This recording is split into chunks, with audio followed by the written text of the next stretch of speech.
والصلاة والسلام على أشرف الأنبياء والمرسلين أعوذ بالله من الشيطان الرجيم بسم الله الرحمن الرحیم ورفعنا لك ذکرک۔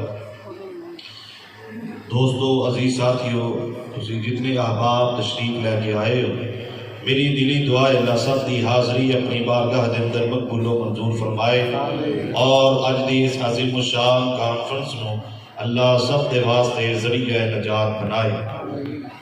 توڑے اور استاد محترم خطیب پاکستان حضرت مولانا منظور احمد صاحب حافظہ اللہ تعالی دعا کرو اللہ صحت والی ایمان والی لمبی زندگی عطا فرمائے۔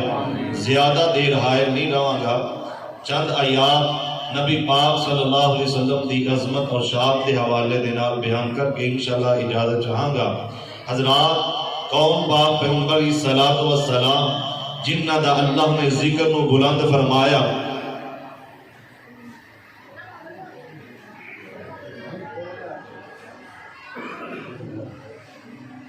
جنہ دی اللہ نے شان اور بلند آپ دی شان بلند فرمائی۔ قرآن سارا پاک پیغمبر علیہ السلام دی شان دے نال بھرے ہے۔ رب العالمین نے نبی علیہ السلام دی عظمت اور شان اپنے قرآن دے اندر بیان فرمائی۔ فرمایا لَقَدْ جَاءَكُمْ رَسُولٌ مِّنْ أَنفُسِكُمْ عَزِيزٌ عَلَيْهِ مَا عَنِتُّمْ حَرِيصٌ عَلَيْكُمْ بالمؤمنین رؤوف الرحیم۔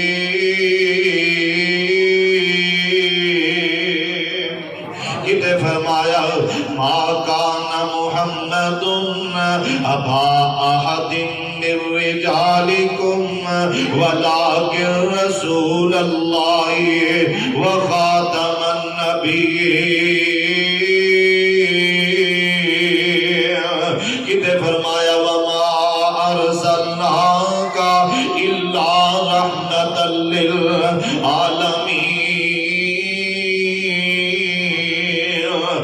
فرمایا الم نشرح لك صدرك ورفعنا عنك وزرك الذي انقض ظهرك ورفعنا لك ذكرك وانذر ورفعنا وعدا کیتا رحمان نے اندر ورفعنا وعدا کیتا رحمان نے نام تیرے دا کلمہ پڑھنا جہان نے نبیاں تو وکھرا شان پایا سلطان نے اج کر کر پہنچیا ویکھو نام سرکار دا نام محمد